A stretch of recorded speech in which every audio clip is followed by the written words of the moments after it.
Good afternoon সবাইকে। আজকে Wednesday, আর আমার পেজে সবাইকে ওয়েলকাম করছি, পেজ প্রোফাইল যেটাই বলুন।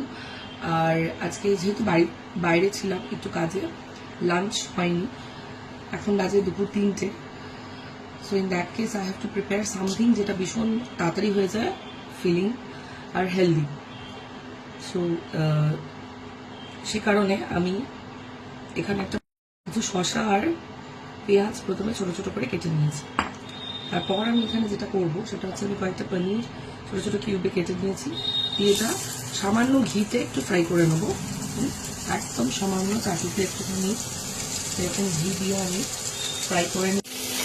জাস্ট কয়েকটা পনিরের কিউবস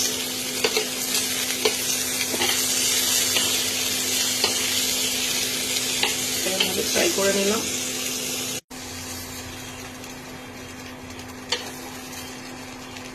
করে দিয়েছি।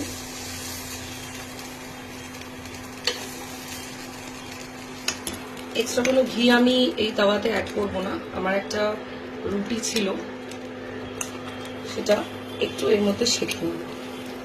জাস্ট যে ঘিটা আছে লেফট ওভার সেটাকে পিট করে সেঁকে নেব। টক দই অ্যাড করে দেবো। আজকে আমার বাড়িতে টক দই ছিল না, সে কারণে বাইরের টক দইটা অ্যাড করতে হলো। দিয়ে আমি সামান্য কিছু মশলা এতে অ্যাড করবো। একটু নুন দিয়েছি, চাট মশলা আর গুঁড়ো লঙ্কা। আমি এখানে কাঁচা লঙ্কাও ইউজ করা যেতে পারে, আমি এখানে গুঁড়ো লঙ্কা দিয়েছি সামান্য। ভালো করে মিক্স করে নেব।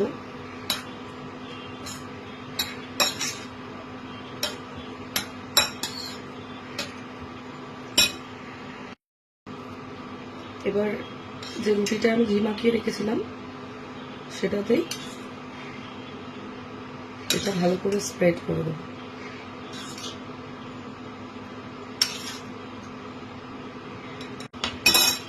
দিয়ে এবার যেটা করবো সেটা হচ্ছে এটাকে ফোল্ড করে নেব। And this is going to B my lunch for today. এর সাথে আমি দুটো এগ পোচ বানিয়ে নেবো, ব্যাস। ভিডিওটা ভালো লাগলে অবশ্যই শেয়ার করবেন। আমার প্রোফাইল বা চ্যানেল যদি সাবস্ক্রাইব না করা থাকে অবশ্যই সাবস্ক্রাইব করবেন। Till then, bye, see you in the next video.